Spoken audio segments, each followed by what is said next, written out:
اما بعد الحمدللہ آج کو ہمارے 12 روزے پورے ہوئے اور 13ویں دن کی تراویح بھی اللہ تبارک و تعالیٰ نے بہت ہی امن کے ساتھ حسن و خوبی ادا کرنے کی توفیق دی۔ رب العالمین سے دعا ہے کہ اللہ تعالیٰ ہمارے روزوں کو اور ہماری عبادت کو قبول فرمائے، آمین، اور بقیہ روزوں کو صحت و تندرستی کے ساتھ امن اور سلامتی کے ساتھ رکھنے کی اللہ تعالیٰ توفیق عطا فرمائے، آمین۔ وما ابرئ، یہ 13واں پارہ۔ اس پارے میں بہت ساری باتیں رب العالمین نے بیان فرمائی ہیں، چند باتیں بتا کر میں اپنی بات کو ختم کروں گا۔ 12ویں پارے میں حضرت یوسف علیہ السلام کا واقعہ چل رہا تھا۔ 13ویں پارے میں جو بات ہے وہ یہ کہ یوسف علیہ السلام جب جیل خانے میں تھے، قید خانے میں تھے، تو بادشاہ نے خواب دیکھا تھا، 7 ہری بھری ڈالیاں اور 7 سوکھی ہوئی ڈالیاں، اور 7 موٹی گائیاں اور 7 پتلی گائیاں۔ اس نے دیکھا تھا کہ 7 پتلی گائیاں 7 موٹی گائیوں کو کھا رہی ہیں۔ معبرین کو بلایا، نجومیوں کو بلایا، وزیروں کو بٹھایا بادشاہ، اور استفسار کرنے لگا، پوچھنے لگا کہ اس کی خواب کی تعبیر کیا ہو سکتی ہے۔ ساروں نے کہا کہ قالوا اضغاث احلام وما نحن بتاویل الاحلام بعالمین، یہ تو خواب پریشان ہے، اس کی کوئی تعبیر نہیں ہوتی۔ سونے والا کتنے خواب دیکھتا ہے، ضروری نہیں کہ ہر ایک خواب کی تعبیر ہو۔ یعنی سارے نجومی اور سارے خواب کی تعبیر بتانے والے عاجز آ گئے۔ تو یہ بادشاہ کا جو ساقی تھا، یوسف علیہ السلام کو جیل میں ملا تھا، اس کو یاد آیا کہ ارے، خواب کی تعبیر بتانے والے ایک صاحب تو قید خانے میں بے قصور وہاں پر رکے ہوئے ہیں، اور بادشاہ سے ذکر کرنے کے لیے بھی کہا تھا، میں بھول گیا تھا۔ فوراً وہ گیا حضرت یوسف علیہ السلام کے پاس اور خواب کی تعبیر پوچھا۔ حضرت یوسف علیہ السلام نے خواب کی تعبیر بتائی، بادشاہ کے پاس آ کر اس نے بتایا۔ بادشاہ نے کہا کہ ایتونی بہ استخلص لنفسی، جاؤ انہیں بلا کر لاؤ تاکہ میں ان کو اپنے لیے خالص کر لوں۔ خالص کس کو کہتے ہیں؟ صرف بادشاہ کے لیے کام کرے۔ کوئی آدمی کسی آدمی کے لیے ظاہر میں باطن میں اس آدمی کا ہی ہو تو ایسے آدمی کو خالص کہتے ہیں۔ مفسرین کہتے ہیں کہ یوسف علیہ السلام جو بادشاہ کی نگاہ میں جج گئے، بادشاہ نے ان کو محبوب بنا لیا اس وجہ سے کہ ان کے پاس 5 عادتیں تھیں۔ ایک کہ یوسف علیہ السلام بڑے صبر کرنے والے تھے، گناہ بھی نہیں، کچھ بھی نہیں، 9 سال تک قید خانے میں پڑا رہنا کوئی معمولی بات ہے۔ دوسرا یہ کہ بڑی پردہ پوشی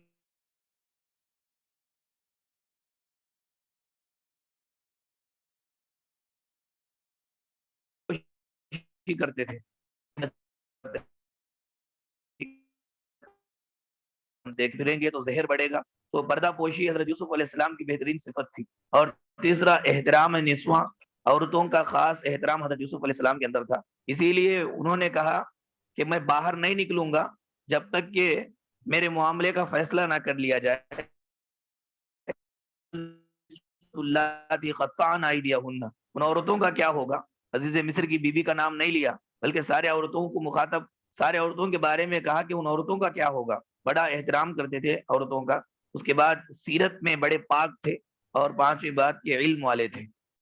تو جس آدمی کے پاس ہو، گناہوں، لوگوں کے گناہوں اور عیبوں سے کرنا جانتا ہو، عورتوں کی عزت اس کی اور سیرت بھی اچھا ہو، علم والا ہو، یہ 5 بات ایسی ہیں کہ اگر جس آدمی کے پاس ان کی وہ آدمی محبوب ہو جاتا تو بہت ہے۔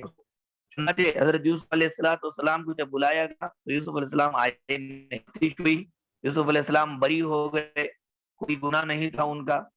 اس کے بعد خوب پکاؤ، پھر اس کے بعد تھوڑا تھوڑا کھاتے ہوئے دانوں کو ڈالیوں کے ساتھ جمع کرو۔ یہ حل بتلایا حضرت یوسف نے تو بادشاہ پریشان ہو گیا، کتنا علم والا ہے یہ اور کتنی اچھی تدبیر بناتا ہوں۔ منسٹر کا پوسٹ دے دیا اور حضرت یوسف علیہ السلام تخت پر بیٹھ گئے۔ معلوم یہ ہوا کہ انسان کو خوبصورتی کنویں کے اندر لے کر گئی اور علم تخت پر لے کر گیا. جس آدمی کے پاس علم ہوتا ہے اللہ تعالیٰ اس کو اٹھاتے ہیں. اور صرف آدمی خوبصورتی کو دیکھتا ہے. عام طور پر شادیاں جو کی جاتی ہیں تو بچیوں کی خوبصورتی کو دیکھ کر، بچوں کی خوبصورتی کو دیکھ کر کی جاتی ہے. حضرت یوسف علیہ السلام کے اس واقعے سے سبق سیکھنا چاہیے کہ صرف خوبصورتی کو دیکھنا یہ انسان کو ذلیل کرتا ہے. علم کو دیکھنا، دینداری کو دیکھنا یہ اونچا اٹھاتا ہے.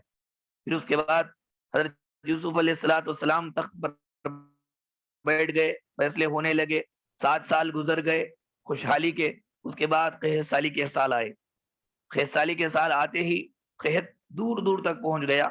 حضرت یوسف علیہ السلام کے گاؤں کنعان تک بھی پہنچ گیا. یعقوب علیہ السلام اپنے بچوں کو بھیجے. معلوم ہوا کہ مصر کے اندر ایک بادشاہ ہے، بہت زیادہ سخی ہے اور وہ سارے لوگوں کو راشن بانٹ رہا ہے. تو یعقوب علیہ السلام کچھ پیسے دے کر اپنے بچوں کو بھیجے، 10 بچوں کو، کہا کہ جاؤ غلہ لے کر کے آؤ. تو سارے بھائی یوسف علیہ السلام کے دربار میں آئے. دیکھتے ہی یوسف علیہ السلام نے پہچان لیا کہ یہ میرے بھائی ہیں. ان لوگوں نے ان کو نہیں پہچانا لیکن انہوں نے ان کو پہچان لیا. اسے معلوم ہوا کہ اگر کوئی آدمی کسی کو تکلیف دیتا ہے، تکلیف دینے والا بھول جاتا ہے لیکن جو مار کھایا ہے وہ ہمیشہ یاد رکھتا ہے. چنانچہ یوسف علیہ السلام نے پہچان لیا کہ یہ میرے بھائی ہیں جنہوں نے مجھے کنویں میں ڈالا تھا، بوڑی میں ڈالا تھا. فوراً گئے، آ کر کے کہاں سے آئے ہو؟ انہوں نے کہا کہ کنعان سے آئے ہیں. اچھا تمہارے اور کوئی وہاں پر ہے؟ کہا کہ ہاں ایک بھائی ہے اور ایک بوڑھے باپ ہے. تو غلہ دے دیا. دینے کے بعد جاتے وقت حضرت یوسف علیہ السلام نے کہا کہ اگلی بار جب تم آنا تو تمہارے اس بھائی کو بھی ساتھ لے کے آنا، غلہ پورا ملے گا. لیکن اگر تم نہیں لاؤ گے تو ایک آدمی کا غلہ تم کو نہیں دیا جائے گا. پھر اس کے بعد کہنے لگے اللہ تراؤنا اوفوا الکیل وانا خیر المنزلین. تم دیکھتے نہیں ہو کتنا اچھا میں غلہ دیتا ہوں، کتنا اچھا میں غلہ دیتا ہوں. ایک ایک آدمی کو ایک ایک اونٹ بھر کر کے راشن دیتے تھے، ایک ایک اونٹ بھر کر کے.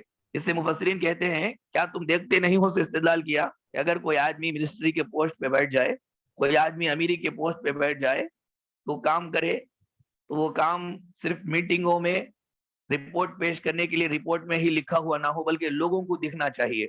جو بھی کام وہ کرتا ہے وہ کام لوگوں کو دکھنا چاہیے. جس طرح یوسف نے کہا کہ تم دیکھتے نہیں ہو کہ کتنا مال میں دیتا ہوں، کتنا راشن میں دیتا ہوں. اب تو کتنے ایسے منسٹر ہیں پارلیمنٹ میں جانے کے بعد ہی ان کی زبان سے نکلی ہوئی باتیں ہی ہم سنتے کہ اتنا اتنا خرچ ہوا ہے اور باہر دیکھیں تو اس میں سے کوئی بھی خرچ نظر نہیں آتا. تو یہ گناہ ہے. یہ حضرت یوسف علیہ السلام کے اس بات سے ہمیں معلوم ہوا. بہرحال بھائی لوگ چلے گئے. ابا کے پاس جا کر کہنے لگے کہ مصر کا بادشاہ بہت اچھا ہے، بہت زیادہ راشن دینے والے، لیکن انہوں نے ایک شرط لگائی ہے کہ جب پھر واپس ہم آئے تو بنیامین کو بھی لے کر کے آئیں، ہمارے اور ایک بھائی کو. اگر نہ لائیں تو ہم کو راشن نہیں ملے گا. تو اس موقع پر بھائیوں نے ابا سے جو بات کہی قرآن نے اس کو نقل فرمایا، کہا فارسل معنا اخانا نقتل وانا له لحافظون. اے ابا جان ہمارے ساتھ ہمارے بھائی کو بھیجیے تاکہ غلہ ہم پورے کا پورا لے کے آئیں. دیکھیے کتنی بہترین بات انہوں نے کہی کہ اے ہمارے ابا ہمارے بھائی کو ہمارے ساتھ بھیجیے. اس بات کو یاد رکھیے، آگے اس کے اوپر تبصرہ کریں گے. چنانچہ واپس حضرت یعقوب علیہ السلام نے کیا کہا، هل آمنکم علیہ الا کما امنتکم. کیا میں اس کو بھیج کر کے تمہارے اوپر ویسے ہی بھروسہ کروں جیسے یوسف کے اوپر بھروسہ کیا تھا؟ یوسف علیہ السلام کے اوپر بھروسہ کیا تو تم نے یوسف کو قتل کر دیا، یوسف غائب ہو گئے، اور اب میں اس کو بھیج کر کے ایسے ہی تم پر بھروسہ کروں؟ مفسرین کہتے ہیں کہ یعقوب علیہ السلام نے اس موقع پر کہا کہ فاللہ خیر حافظا وهو ارحم الراحمین. اللہ بہترین حفاظت کرنے والا ہے، وہ سارے رحم کرنے والوں میں بڑا رحم کرنے والا ہے. جاؤ لے کر کے جاؤ. معلوم ہوا کہ یوسف علیہ السلام کے بعد بنیامین کو بھی بھیجا یعقوب نے، تو بنیامین اور یوسف دونوں بھی ساتھ آ گئے. آخر میں دونوں بھی ساتھ آ گئے. دو بھی بچے مل گئے حضرت یعقوب علیہ السلام کو. پہلی مرتبہ جو بھیجے تھے یوسف علیہ السلام کو، بھیجتے وقت انہوں نے اللہ کے حوالے نہیں کیا تھا بلکہ کیا کہا تھا، اخاف ان یاکلہ الذئب. مجھے ڈر ہے کہ بھیڑیا اس کو کھا جائے گا. اللہ کی حفاظت چلی گئی. دوسری مرتبہ بنیامین کو جب بھیجے تو کہنے لگے فاللہ خیر حافظا، اللہ بہترین حفاظت کرنے والا ہے. تو اللہ نے ان کو بھی دے دیا، پچھلے جو غائب ہو گئے تھے ان کو بھی دے دیا. معلوم یہ ہوا کہ ہمارے سارے معاملات میں نگران اللہ کو رکھنا چاہیے، حفاظت کرنے والا اللہ کو رکھنا چاہیے. بچے کو مدرسہ بھیج رہے ہیں، اسکول بھیج رہے ہیں، کالج بھیج رہے ہیں، اللہ کے حوالے کرتا ہوں، اللہ تیرا نگران ہے، اللہ تیرا نگہبان ہے۔ اس طرح سارا بھروسہ ہمارا اللہ پر ہونا چاہیے۔ دیکھو پہلی مرتبہ اللہ کا نام نہیں لیے تو بیٹا غائب ہو گیا، دوسری مرتبہ اللہ کی حفاظت میں چھوڑے تو 2 بیٹے آ گئے، بنیامین بھی آ گئے، یوسف بھی آ گئے۔ تو اللہ تبارک و تعالیٰ کی حفاظت سارے چیزوں، سارے لوگوں، سارے ذرائع سے بڑی حفاظت ہوتی ہے۔ اللہ تعالیٰ کی حفاظت میں بچوں کو دینا چاہیے۔ پھر اس کے بعد یعقوب علیہ السلام کو یعنی بنیامین کو روکنے کے لیے یوسف علیہ السلام نے ایک ہیلا رکھا۔ آئے سارے بھائی غلہ لے لیے، جاتے وقت بنیامین کو بول دیے تھے کہ تمہارے یعنی تمہارے سامان کے اندر ہمارا ایک پیالہ ہم رکھ دیں گے، پھر اس کے بعد تم کو ہم یہاں پر روک لیں گے۔ جا رہے تھے بھائی، اعلان ہوا کہ رکو رکو، بادشاہ کا پیالہ چوری ہو گیا ہے، تم میں کا کوئی چور ہے۔ سارے بھائی رکے اور کہنے لگے کہ تم کو تو معلوم ہے ہم انبیاء کے بیٹے ہیں، نبی کے بیٹے ہیں، ہم چور کیسے ہو سکتے ہیں؟ ٹھیک ہے چیک کر لو۔ شروع سے چیک کیا گیا، پہلے بھائی کا، دوسرے بھائی کا، تیسرے بھائی کا۔ بنیامین کا بستہ کھولا گیا تو اس کے اندر وہاں پر پیالہ پایا گیا تو روک لیے۔ روکنے کے بعد سارے بھائیوں کے سامنے کہا گیا کہ دیکھو پیالہ بنیامین کے پاس ہے۔ تو بھائی بغیر شرم کے کہنے لگے کہ اے بادشاہ، اگر اس نے چوری کی ہے تو یہ کوئی نئی بات نہیں ہے، اس کا ایک بھائی تھا، اس نے بھی چوری کیا تھا۔ یوسف علیہ السلام نے دیکھا، دل کے اندر تکلیف ہوئی ان کو، لیکن کچھ نہیں کہا، خاموش رہے۔ پھر اس کے بعد کہا کہ چلو سزا ہونی چاہیے چور کو، تمہارے حساب سے سزا دیں یا ہمارے قانون کے حساب سے سزا دیں؟ انہوں نے کہا کہ ہمارے حساب سے سزا دیں۔ کیا بات ہے؟ سزا یہ ہے کہ جو چوری کرے گا، جو چوری کیا ہے اس کو ہم رکھ لیں گے۔ بہت زیادہ واویلا مچائے، لیکن حضرت یوسف علیہ السلام اپنے بھائی کو روکنے کے لیے بہانہ بنا لیے تھے، روک لیے۔ بھائی لوگ چلے گئے کنعان کو۔ اب جا کر کے کہہ رہے ہیں کہ بنیامین نہیں آئے، یعقوب علیہ السلام سے کہہ رہے ہیں بنیامین نہیں آئے۔ اور انہوں نے کیا کہا؟ یا ابانا ان ابنک سرق، اے ہمارے ابا تمہارے بیٹے نے چوری کی ہے۔ جب لے کر جا رہے تھے تو کیا بولے؟ فارسل معنا اخانا، ہمارے بھائی کو ہمارے ساتھ بھیجیے تاکہ ہم پورا غلہ لیں۔ جب واپس آئے برا کام ہوا، روک لیے گئے تو کہہ رہے ہیں کہ تمہارے بیٹے نے چوری کی ہے۔ مفسرین کہتے ہیں کہ یہ مفاد پرستی، سیلفشنس کی انتہا ہے۔ آدمی کے اپنے فائدے کی انتہا ہے کہ مصلحت بدل جاتی ہے تو انداز گفتگو بھی بدل جاتا ہے۔ پہلے کیا کہا تھا کہ ہمارے بھائی کو بھیجیے، ہم لے کے جائیں گے، کیونکہ وہاں پر مصلحت تھی، فائدہ تھا۔ اب چونکہ اب چوری کا الزام لگ چکا ہے تو اس لیے دور کر دیے، تمہارا بیٹا بول رہے ہیں کہ تمہارا بیٹا ہے۔ جب ان سے فائدہ تھا تو ہمارا بھائی بولے، فائدہ نہیں ہے تو تمہارا بیٹا بول رہے ہیں۔ یہ موقع پرستی، یعنی سیلفشنس، لوگ ایسے ہی ہوتے ہیں جو صرف اور صرف مفاد چاہتے ہیں، فائدہ چاہتے ہیں، اپنا فائدہ، تو یہ ایسے ہی بات کرتے ہیں۔ اس کے بعد پورے کا پورا واقعہ اللہ تبارک و تعالیٰ نے اس میں ذکر ہوا۔ یعقوب علیہ السلام پھر دوبارہ معلوم ہو گیا کہ حضرت یوسف علیہ السلام ہی ہے وہ، تو یوسف علیہ السلام اپنے بھائیوں کو، ماں باپ کو بلا بھیجے اور تخت پر بٹھانے کے بعد کہنے لگے کہ یا ابتی ھذا تاویل رؤیایا من قبل، اے میرے ابا یہی وہ خواب کی تعبیر ہے جو بچپن میں نے دیکھا تھا کہ جو سورج، چاند اور اسی طرح سے سارے 11 ستارے مجھے سجدہ کر رہے ہیں۔ اس کے بعد سارے کے سارے بیٹے یعقوب علیہ السلام کے سامنے آ کر کے گر گئے، رونے لگے اور کہا کہ ابا ہمارے لیے اللہ سے مغفرت طلب کیجئے، اللہ تعالیٰ یعنی بہت گنہگار ہے، ہم نے اپنے بھائی کے حق میں بہت کوتاہی کی، اللہ تعالیٰ معاف کرے گا یا نہیں کرے گا معلوم نہیں ہمیں۔ تو یعقوب علیہ السلام نے ان کو تسلی دی، کہا فلا تبتئس بما كانوا يعملون، جو کچھ کیے ہیں اس پر افسوس مت کرو۔ اسی طرح سے ہر نبی نے اپنے قوم کو یہی تعلیم دی۔ نبی کریم صلی اللہ علیہ وسلم ابو بکر کو بولے کہ لا تحزن ان اللہ معنا، غم نہ کرو، اللہ ہمارے ساتھ ہے۔ اسی طرح حضرت ہود علیہ السلام نے بھی اپنے قوم سے کہا کہ لا تخف، مت ڈرو۔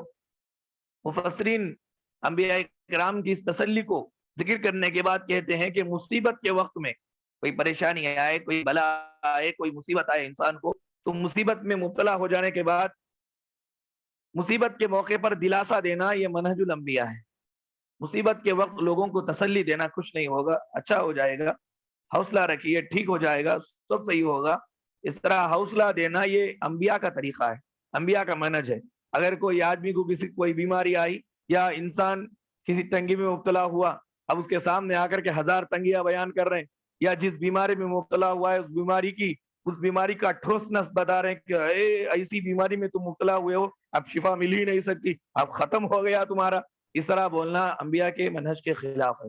انسان کو تسلی دینی چاہیے، دلاسا دینی چاہیے، حوصلہ دینی چاہیے۔ نبی کریم صلی اللہ علیہ وسلم کسی بیمار کے پاس جاتے تو کہتے لا باس بہ طہور انشاءاللہ، کوئی بات نہیں، اچھا ہو جائے گا انشاءاللہ، اللہ پر حوصلہ رکھیے۔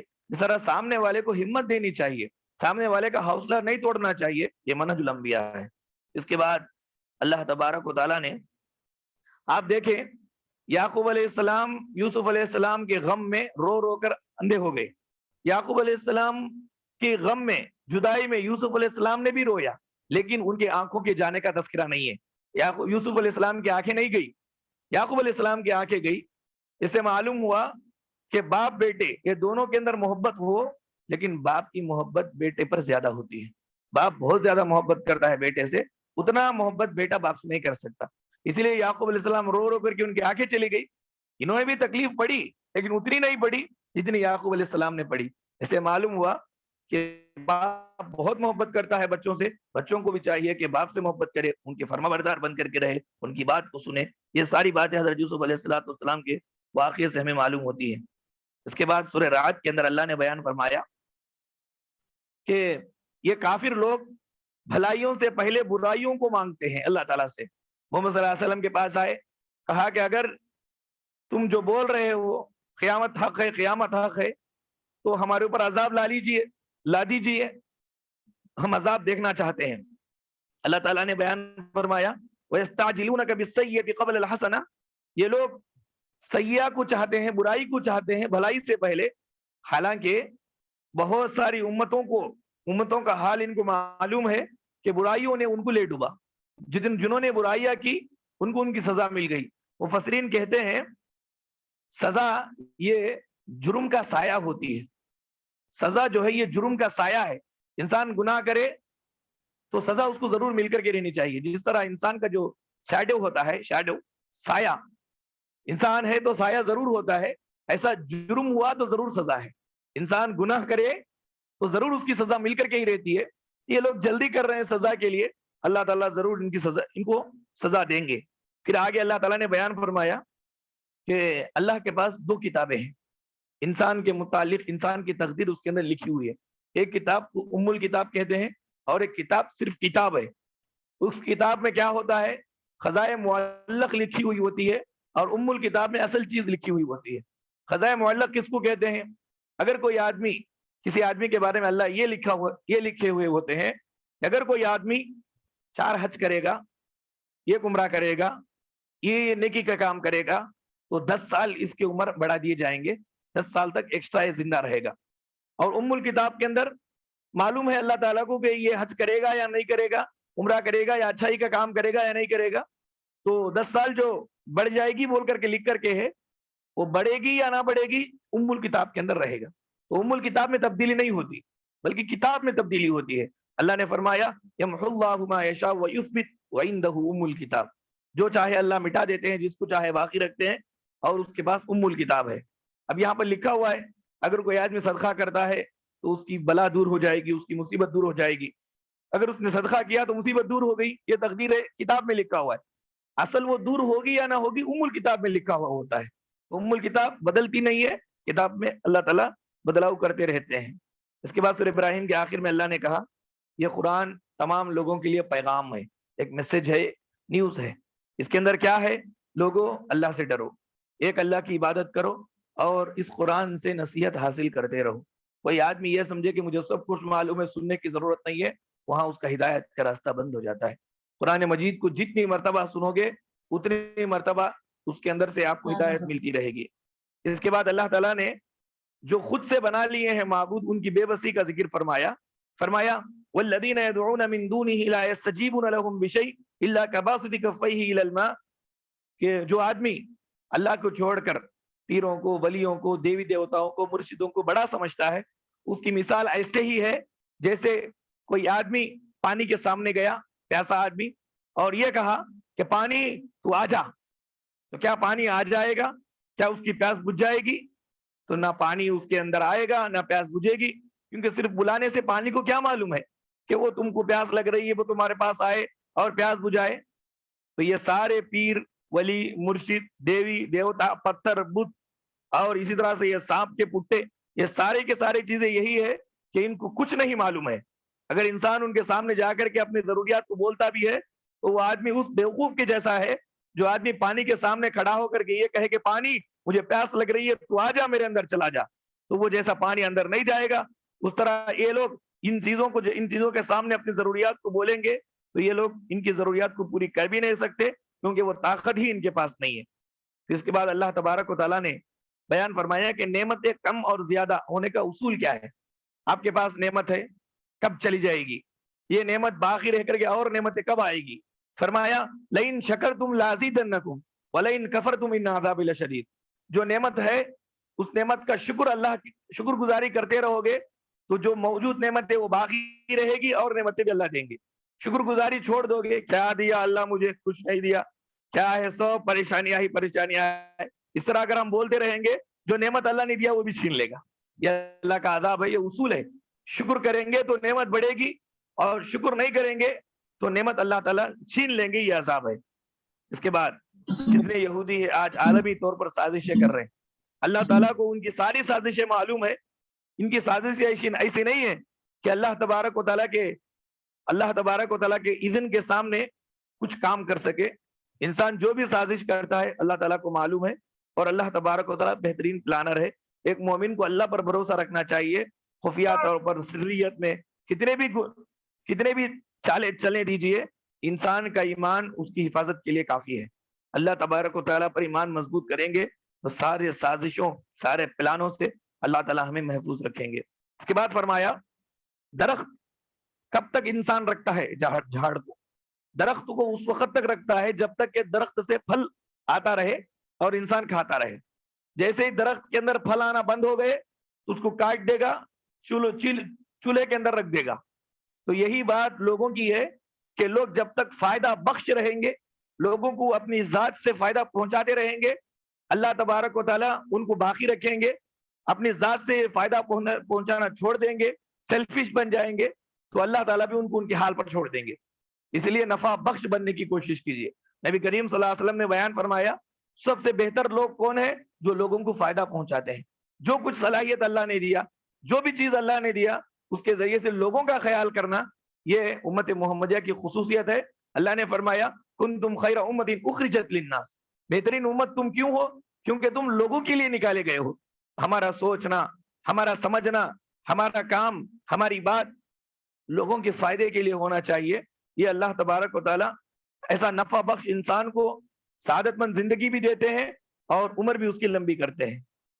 اور کافر کی ایک علامت بتائی گئی، کافر آدمی کیا کرتا ہے؟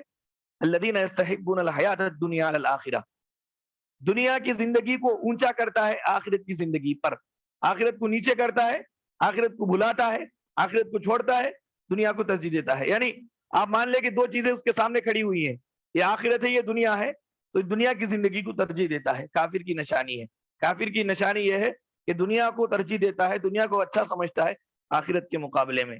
اس کے بعد اللہ نے فرمایا آپ کے پاس طاقت ہے، قوت ہے، کوئی آدمی غلطی کیا، آپ اس سے بدلہ لے سکتے ہیں۔ بدلہ لے لینا کمال نہیں ہے، بلکہ طاقت رہنے کے باوجود اس کو معاف کر دینا کمال ہے۔ آدمی کے پاس طاقت ہے، قوت ہے، لیکن سامنے والا غلطی کیا ہے، اس کا بدلہ تم لے سکتے ہو، لیکن طاقت رہنے کے باوجود اس کو معاف کر دینا، یہ اعلیٰ کردار کی نشانی، اونچے انسان کی پہچان، اور یہ نبیوں کا طریقہ ہے۔ فتح مکہ ہو رہا تھا، پیارے نبی صلی اللہ علیہ وسلم کھڑے ہوئے ہیں، سارے کفار جو اللہ کے نبی کو تکلیف دیے سامنے کھڑے ہوئے ہیں۔ نبی کریم صلی اللہ علیہ وسلم نے ان سے پوچھا یا معاشر قریش ما ترون انی فاعل بکم، اے قریش تم بتاؤ تمہارے ساتھ اب میں کیا کرنے والا ہوں؟ کتنا سمیہ کو تم نے تکلیف دی، بلال حبشی کو تم نے مارا، کیسے کیسی تکلیفیں تم نے صحابہ کرام کو دی، اب بتاؤ اب تم ہاتھ بند کر کے اور سر نیچے کر کے میرے سامنے کھڑے ہوئے ہو، تم کو میں کیا سزا دوں؟ سارے لوگوں نے کہا اخن کریم وابن اخن کریم، آپ اچھے ہیں، اچھے کے بیٹے بچے ہیں، سخی ہیں آپ، ہمیں امید ہے کہ آپ چھوڑ دیں گے۔ اللہ کے رسول نے یہی کہا لا تثریب علیکم اليوم اذهبوا انتم الطلقاء، آج تمہارے کیے ہوئے پر تم کو کوئی ملامت کرنے والا نہیں ہے، جاؤ تم سب آزاد ہو۔ نبی طاقت ہے وہاں پہ، صحابہ اکرام نبی کی ایک بات پر ان لوگوں کی گردن اڑا دینے والے، سارا کا سارا ملک اسلام کے زیر سائے میں آ گیا، پاور ہے، طاقت ہے، لوگ ہے، اتنے سب کچھ ہونے کے باوجود دشمن کو نبی نے معاف کر دیا۔ ایسا کوئی تاریخ میں ایسا کوئی مثال ہمیں نہیں ملتی۔ چنانچہ اس طرح طاقت رکھنے کے باوجود معاف کر دینا یہ انبیاء کی شان ہے، ایک مسلمان کو اپنانا چاہیے۔ یہ 13ویں پارے کا مختصر خلاصہ تھا۔ اللہ تبارک و تعالیٰ سے دعا ہے کہ رب العالمین ہم تمام لوگوں کو قرآن احکامات کو پڑھ کر سمجھ کر اس پر عمل کرنے کی توفیق عطا فرمائے۔ اللہ تعالیٰ جب تک اس دنیا میں ہمیں زندہ رکھے، ایمان اور اسلام کی حالت میں زندہ رکھے۔ اللہ تعالیٰ ہمارے روزوں کو اور عبادت کو قبول فرمائے، اور جو بھی لوگ حالت ایمان میں ہم سے سبقت کر چکے ہیں ان تمام لوگوں کو خبر کے عذاب سے بچائے، جہنم کے عذاب سے بچائے۔ اللہ یہ وبائی امراض سے ہم سب کی حفاظت فرمائے۔ جو لوگ اس میں ملوث ہوئے ہیں اللہ تعالیٰ ان کو شفا کامل عاجل نصیب فرمائے، ان کو صحت و تندرستی کی دولت نصیب فرمائے، پھر سے اللہ تعالیٰ ان کو چالاک اور صحت مند بنائے تاکہ وہ تیرے دین کی خدمت کر سکے۔ آمین وآخر دعوانا ان الحمد للہ رب العالمین۔ سبحانک اللہم و بحمدک اشہد ان لا الہ الا انت استغفرک و اتوب الیک۔